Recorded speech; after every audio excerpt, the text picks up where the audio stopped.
എന്റെ ഈ ഡിഗ്രി, എന്റെ ഈ വിദ്യാഭ്യാസം, എന്റെ ഈ പ്രൊഫഷണൽ, ഹാദാമിൻ ഫളിലു റബ്ബി, ഇത് പടച്ചോന്റെ ഒരു ഫളിലാ. പക്ഷേ ലിയബ്ലുവനി അഷ്കുറു ഔ അക്ഫുറു, ആരൊക്കെയാണ് നന്ദി കാണിക്കുന്നതെന്നും നന്ദി കെട്ടവന്മാരെന്നും അള്ളാഹുവിനറിയാൻ. അല്ലാണ്ട് പടച്ചോൻ നമ്മളെ ഫളില് മാത്രം തന്ന് ആ ഫളില് നമ്മൾ ഇങ്ങനെ ആഘോഷിക്കുന്നത് കാണാൻ വേണ്ടിയിട്ട് തന്ന ഫളിലല്ലതൊന്നും. നമ്മളിൽ ആരൊക്കെ നന്ദി കാണിക്കുന്നു, നന്ദി കെട്ടവന്മാരുണ്ട് എന്ന് അള്ളാഹുവിന് പരീക്ഷിച്ചറിയാൻ, കണ്ടറിയാൻ. അള്ളാഹു തന്ന ഭവനത്തിന്റെ ഉള്ളിൽ ഒരു വക്ത് നിസ്കാരം നടക്കുന്നില്ലെങ്കിൽ ഔ അക്ഫുർ, നന്ദി കെട്ടവനാണെന്ന് പടച്ചോൻ ബോധ്യപ്പെട്ടു. അള്ളാഹു തന്ന വാഹനം, പടച്ചോൻ തന്ന പ്രൊഫഷൻ, അള്ളാഹു തന്ന മക്കള്, അള്ളാഹു തന്ന കുടുംബം അള്ളാഹ്ക്ക് ഇഷ്ടപ്പെട്ട രീതി കൊണ്ടുനടക്കാൻ പറ്റുന്നില്ലേ? അള്ളാന്റെ അടുത്ത് ചോദ്യം ചെയ്യപ്പെടും നന്ദി കെട്ടവന്മാരായിട്ട്.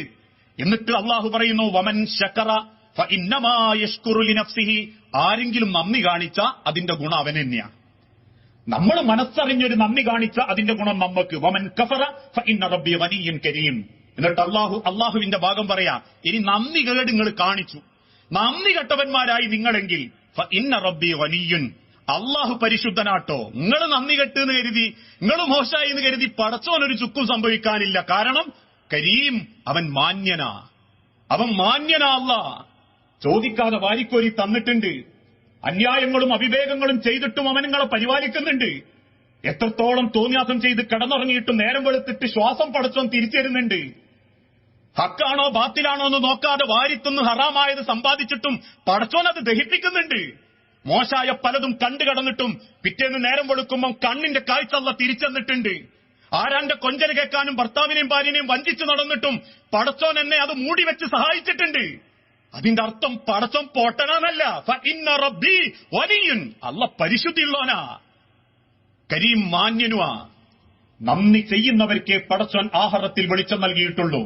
ഈ ലോകത്തിനും ആത്യന്തികമായ അവസാനത്തെ വിജയം നന്ദി ചെയ്യുന്ന ആളുകൾക്ക് മാത്രമാ. അതുകൊണ്ട് നമ്മൾ ഇന്ന് പറയാറില്ലേ, ഒരാൾ ഏറ്റവും നല്ല ജോബ് എന്താ? Good job. മറ്റൊരാൾക്ക് വഴി കാണിച്ചു കൊടുക്കുക, നല്ല വഴി കാണിച്ചു കൊടുക്കുക എന്നുള്ളതാ. വമൻ അഹ്സനു ഖൗലൻ മിമ്മൻ ദഅ ഇലല്ലാഹ് വഅമില സ്വാലിഹൻ വഖാല ഇന്നനി മിനൽ മുസ്ലിമീൻ. ഞാനൊക്കെ പറയാറുണ്ട്, നാട്ടിൽ ഞാൻ കുറ്റം പറയാന്ന് കരുതല്ലേ ഒരിക്കൽ കൂടി. ഈ കൂട്ടത്തിലുള്ളവരെ പലരെയും എനിക്ക് വ്യക്തിപരമായിട്ട് അറിയാം. ദീനീ രംഗത്ത് സജീവമായിട്ട് ഇടപെടുന്നവര്, മുന്നിൽ വരുന്ന രോഗികളോടും അല്ലാത്ത ആളുകളോടും മാന്യമായിട്ട് മാറുന്നവര്, ഏറ്റെടുക്കുന്ന കാര്യത്തിൽ കൃത്യനിഷ്ഠതയോടെ അള്ളാനെ പേടിച്ച് ജീവിക്കുന്നവരാണെന്ന 100% ബോധ്യത്തോടെ, ഒരു പക്ഷേ നമ്മളെക്കാൾ, എന്നേക്കാൾ, ഇസ്ലാഹി പ്രവർത്തനത്തിന്റെ പ്രവർത്തനങ്ങളെക്കാൾ, പ്രവർത്തകന്മാരെക്കാൾ മാന്യമായി പ്രൊഫഷണൽ മേഖല കൊണ്ടടക്കുന്നവരുണ്ട് എന്ന ഉത്തമ ബോധ്യത്തോടെ എന്റെ സംസാരം. കുറ്റപ്പെടുത്തിക്കൊണ്ടല്ല. ചില നാട്ടിലൊക്കെ പഠിച്ച്, വിദേശത്ത് പോയി പഠിച്ച് നാട്ടിലൊക്കെ നിൽക്കും, കല്യാണാലോചനകളൊക്കെ വരുമ്പോൾ ചിലരാലോചിക്കും, എന്ത് ഇന്ന ഒരാളില്ല അഹമ്മദാജി ആണ്ട്, അഹമ്മദാജി എങ്ങനെയാള്? ആൾക്കാർ പറയും നല്ല മനുഷ്യനാ, ഏത് സമയവും പള്ളിയിലുണ്ടാവും, നല്ലൊരു മനുഷ്യൻ, അള്ളാന്റെ എന്തോ ഒരു ബർക്കത്ത് കിട്ടിയ മാതിരിയാ, മക്കളൊക്കെ നല്ലോണം പഠിക്കുകയും ചെയ്യും, നല്ലോണം പഠിച്ചു. മൂത്തോനെ ഒരുത്തനുണ്ട്, എന്താ പോന്റെ വിവരം?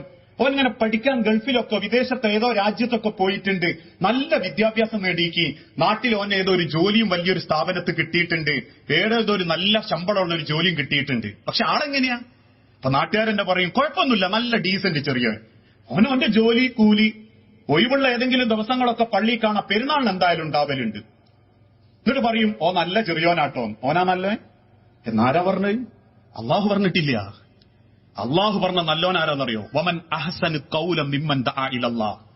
ദുനിയാവിൽ എന്ത് കിട്ടിയാലും എന്തുന്നതിയിലെത്തിയാലും വമൻ അഹ്സനു ഖൗലൻ മിമ്മൻ ദഅ ഇലല്ലാഹ്, അള്ളാഹുവിന്റെ മാർഗത്തിൽ എന്തെങ്കിലും ഒന്ന് പ്രവർത്തിക്കാൻ അവൻ വരുന്നുണ്ട്, ഓൻ നല്ലോനാന്ന് പറഞ്ഞോ. കാരണം എന്താണെന്നറിയോ? നല്ലത് പറയാനിറങ്ങുമ്പോൾ കുറെ ചീത്തപ്പേര് കേൾക്കേണ്ടി വരും. ഞാനൊക്കെ പറയാറുണ്ട്, ഞാൻ ഇവിടെ MMI സ്കൂളിലാണ് വർക്ക് ചെയ്യുന്നത്. എന്റെ തൊട്ടു മുൻപിലെ ഷാദുലിപ്പള്ളിയിലെ കുത്തുബ അറിയാം. കുത്തുബ കഴിഞ്ഞിറങ്ങുമ്പോൾ ചിലർ കൈ പിടിച്ചിട്ട് പറയും അടിപൊളി കുത്തുബയായിട്ട് ഇന്നത്തെ കാലഘട്ടത്തിന് കേൾക്കേണ്ടതെന്നൊക്കെ പറയും. അത് യൂട്യൂബിൽ അപ്ലോഡ് ചെയ്ത് ഒരു മണിക്കൂർ കഴിയുമ്പോഴേക്ക് ഒരു 10 വാപ്പൻ ഇഞ്ചി കിട്ടിയിട്ടുണ്ടാവും. കാരണം ആൾക്കാരെ കൊണ്ട് നല്ലത് പറയിപ്പിക്കണേ, ഒന്നിലും ഇടപെടാണ്ട് മിണ്ടാന്നാ മതി. അങ്ങനെയുണ്ട് കുറെ നാട്ടിലെ ആൾക്കാർ, ആരെ കാര്യത്തിൽ ഇടപെടൂല. ഇപ്പൊ വീട്ടിൽ നിന്നിറങ്ങും, പള്ളിയിൽ വരും, നിസ്കരിക്കും, ഒരു ചിരി ഇരിച്ച് അങ്ങ് പോകും. ആരും ഒരു കാര്യത്തിലേക്കും ഇല്ല. എന്തെങ്കിലും ദീനീപരമായ കാര്യങ്ങൾക്കുണ്ടോ? ഇല്ല. ഒരു വിഭാഗത്തിലേക്കും ഇല്ല. എന്തെങ്കിലും ഒരു കാര്യത്തിന് മുന്നിട്ടിറങ്ങാൻ താല്പര്യമുണ്ടോ? ഒന്നും നമുക്ക് നടക്കൂല, അതുമായിട്ട് നടക്കുന്നവര് നടക്കട്ടെ, നമ്മളെ നോക്കുമ്പോ നിസ്കാരവും പോരാ. അതുമാത്രം നല്ലോന്റെ ലക്ഷണമല്ല. അവനാന്റെ ഇബാദത്തും അവനാന്റെ കാര്യവും മാത്രം നോക്കി നല്ലതാണ് അള്ളാഹു പറഞ്ഞിട്ടില്ല. അള്ളാഹ് പറഞ്ഞത് വമൻ അഹ്സനു ഖൗലൻ മിമ്മൻ ദഅ ഇലല്ലാഹ്. രണ്ടാമത്തത് അള്ളാഹ് പറയുന്നു വഅമില സ്വാലിഹൻ, എന്നിട്ടവൻ നല്ലത് പ്രവർത്തിക്കട്ടെ. വഖാല ഇന്നനി മിനൽ മുസ്ലിമീൻ, എന്നിട്ടവൻ പറയട്ടെ ഞാൻ അള്ളാന്റെ ദുനിയാവിൽ ഇസ്ലാം എന്ന ദീനിനനുസരിച്ച് ജീവിക്കുന്നവനാ. നാട്ടുകാരോടും ജനങ്ങൾക്കിടയിലും അള്ളാഹുവിന്റെ ദീനിനു വേണ്ടി പ്രവർത്തിക്കുമ്പോൾ കുറച്ച് താഴ്ത്തിക്കെട്ടും, ആളുകൾ പരിഹസിക്കും. ഏറ്റവും ലേറ്റസ്റ്റ് ആയിട്ട് ഒരു ഉദാഹരണം പറഞ്ഞേ, വെള്ളിയാഴ്ച പള്ളിയിലേക്ക് വരുന്ന പലരും പിൻഭാഗത്ത് ചാരിയിരുന്ന് ഫാനിന്റെ കാറ്റും നോക്കി പെട്ടെന്നിറങ്ങി ഓടാനുള്ള സൗകര്യം നോക്കി സഫൊപ്പിക്കാതിരിക്കുമ്പോ നിങ്ങളൊന്ന് ചെന്ന് പറഞ്ഞു നോക്കി, ഒരു കുഴപ്പമില്ലാത്ത കാലിനും കയ്യിനും ക്ഷീണമില്ലാത്തവനാണെങ്കിലും ഒന്ന് മുന്നോട്ട് സഫൊപ്പിച്ചിരിക്കട്ടോ എന്ന് പറഞ്ഞാൽ അപ്പൊ നമ്മളൊരു നോട്ട അയ്യ നമ്മളൊന്നാക്കണ്ട അയ്യാണെ പോയി നന്നായിക്കോന്നു. നല്ലത് പറഞ്ഞ ആർക്കും താല്പര്യം ഉണ്ടാവില്ല. വഖാല ഇന്നനി മിനൽ മുസ്ലിമീൻ. അതുകൊണ്ട് തന്നെ ജീവിതത്തിൽ അള്ളാഹു ഏൽപ്പിച്ച വലിയ ഉത്തരവാദിത്തങ്ങളുണ്ട് നമ്മുടെ ജീവിതത്തിൽ. നമ്മൾ ഇടപെടുന്ന മേഖല ഏതാണോ ആ മേഖലയിൽ, അള്ളാഹു അനുഗ്രഹിച്ച് നൽകിയ മേഖലയിൽ നമ്മളെ പ്രവർത്തനങ്ങളെ കൊണ്ട് നമുക്ക് അടയാളപ്പെടുത്തലുകൾ ഉണ്ടാക്കാൻ പറ്റണം. ഞാൻ ചിന്തിക്കാറുണ്ട്, എന്റെ പ്രൊഫഷണലുകൾക്കിടയിൽ ഈ മാറ്റങ്ങൾ ഉണ്ടായി. ഏകദേശം 10-25 കൊല്ലങ്ങൾക്ക് മുൻപ് കോഴിക്കോട് മെഡിക്കൽ കോളേജിൽ ആരംഭിച്ച് ഇന്നും പ്രോഫ്കോണുകൾ ഇന്ന് മുസ്ലിം സമൂഹത്തിൽ ചലനങ്ങൾ ഉണ്ടാക്കി. ഹയർ സെക്കൻഡറി വിദ്യാർത്ഥികൾക്കുള്ള ഹൈസെക്കുകൾ സ്കൂളുകൾ കേന്ദ്രീകരിച്ച് നടത്തപ്പെട്ടു. ഇക്കഴിഞ്ഞ ഹൈസെക്കിന് പോലും അത്തോളിയിൽ നടത്തപ്പെട്ട കൺവെൻഷൻ സെന്ററിൽ അവസാനം 4:45 മണിക്ക് എഴുന്നേറ്റ് പോകാൻ മടിക്കുക മക്കള്. കണ്ണുനീരുമായി ആ സ്റ്റേജിന്റെ പിൻഭാഗത്ത് വന്ന് വാപ്പാന്റെയും ഉമ്മാന്റെയും കുറ്റവും ചെയ്തു പോയ പാപങ്ങളും ഇനി ചെയ്യാൻ എന്തുണ്ട് എന്ന് ചോദിച്ച് കണ്ണീരോട് ഇറങ്ങിപ്പോകുന്നുണ്ടെങ്കിൽ, ഏത് രംഗത്തും മാറ്റങ്ങൾ വരുത്താൻ പറ്റുന്നത് നമ്മൾ ഇടപെടുന്ന മേഖലകളിൽ അടയാളപ്പെടുത്തൽ ഉണ്ടാവണം. നമ്മൾ എത്ര കാലം ദുനിയാവിൽ ജീവിച്ചു എന്നുള്ളതൊരു ചോദ്യേ അല്ല, ജീവിച്ച കാലം കൊണ്ട് നമുക്ക് എത്ര ഭംഗിയായി അള്ളാഹുവിനെ കാണാൻ പറ്റിയെന്നുള്ളതാണ്. മഹാനായ സഅദ് ബിൻ മുആദ് റളിയല്ലാഹു അൻഹുവിന്റെ ചരിത്രം പറയാറുണ്ട്, ഞാൻ അവസാനിപ്പിക്കാം. സഅദ് ബിൻ മുആദ് റളിയല്ലാഹു അൻഹു അദ്ദേഹം ഇസ്ലാമിലേക്ക് വന്നതുപോലും വല്ലാത്തൊരു രംഗ. നബി സല്ലല്ലാഹു അലൈഹി വസല്ലമ ആദ്യമായി മക്കയിൽ നിന്ന് മദീനയിലേക്ക് പ്രബോധനത്തിന് അയക്കുന്നത് മിസ്അബ് റളിയല്ലാഹു അൻഹു എന്ന ചെറുപ്പക്കാരനെയാണ്. അന്ന് മിസ്അബ് റളിയല്ലാഹു അൻഹു മദീനയിലെത്തിയപ്പോൾ മദീനയിലെ ഗോത്രക്കാരെല്ലാവരും കൂടിയിട്ട് ഒരു ഗുണ്ടനെ കണ്ടെത്തി. ആ ഗുണ്ടന്റെ പേര് സഅദ് ബിൻ മുആദ്. ആ ഗുണ്ടൻ അടുത്ത് വിളിച്ചിട്ട് പറഞ്ഞു, സഅദേ, ഈ ചോദിക്കുന്നത് ഞങ്ങൾ തരും, ഈ ഒരാളെ കൊല്ലണം. ആരെ? മക്കയിൽ നിന്നും മുഹമ്മദിന്റെ ഒരു അനുയായി വന്നിട്ടുണ്ട് മദീനയിൽ, പേര് മിസ്അബ്, ഒറ്റയടിക്ക് കൊല്ലണം, ആരാന്നറിയാനും പാടില്ല. ആ കൊട്ടേഷൻ ഏറ്റെടുത്ത സഅദ് ബിൻ മുആദ് വിഷം പുരട്ടിയ ഒരു അമ്പുമായി കാത്തിരുന്നു, ഒരു ചാട്ടുളിയുമായി. കാരണം ഏറുകൊണ്ട് മരിച്ചിട്ടില്ലെങ്കിലും വിഷം കൊണ്ട് മരിക്കണമെന്ന്. മിസ്അബ് റളിയല്ലാഹു അൻഹു ഖുർആൻ ഓതി പഠിപ്പിക്കുന്ന ഈത്തപ്പനന്റെ മറവിൽ വന്ന് അദ്ദേഹം കാത്തിരുന്നു. ഒരായത്തോതിയപ്പോ വിചാരിച്ചു അടുത്ത ആയത്തോതിയിട്ട് കൊല്ലാം, അതങ്ങ് തീർന്നോട്ടെ. പക്ഷെ അന്ന് വൈകുന്നേരം വരെ വാളനക്കാൻ പറ്റാതെ ആ ആയത്ത് അദ്ദേഹം ലയിച്ചിരുന്നു കേട്ടു.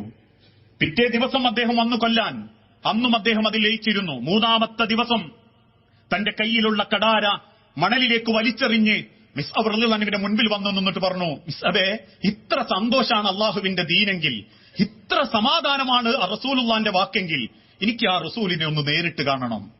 അള്ളാഹുവിന്റെ പ്രവാചകൻ സല്ലല്ലാഹു അലൈഹി വസല്ലമയുടെ അരികിൽ വന്ന് സഅദ് ബിൻ മുആദ് ഇസ്ലാം മതം സ്വീകരിക്കുമ്പോൾ അദ്ദേഹത്തിന്റെ വയസ്സ് 30-ആം വയസ്സിൽ. 30-ആം വയസ്സിൽ ഇസ്ലാം സ്വീകരിച്ച അദ്ദേഹം 35-ാമത്തെ വയസ്സിൽ മരിക്കുന്നുണ്ട്. 35-ാമത്തെ വയസ്സിന്റെ ഇടയിലാണ് അന്ന് ബദർ യുദ്ധം വരുന്നത്. ആ ബദർ യുദ്ധത്തിൽ റസൂലുള്ളാന്റെ പിന്നിലും മുന്നിലും നിന്ന് ശത്രുക്കൾക്ക് നേരെ പടവാളോങ്ങിയത് ഇതേ സഅദ് ബിൻ മുആദ് റളിയല്ലാഹു അൻഹു. അന്ന് അല്ലാഹുവിന്റെ പ്രവാചകൻ സല്ലല്ലാഹു അലൈഹി വസല്ലം കണ്ണീരോടെ പറഞ്ഞിട്ടുണ്ട്, സഅദേ, നിന്നോട് ഞാൻ ചോദിക്കുന്നു, എന്ത് ചെയ്യണം, തിരിച്ചു പോണോന്ന്.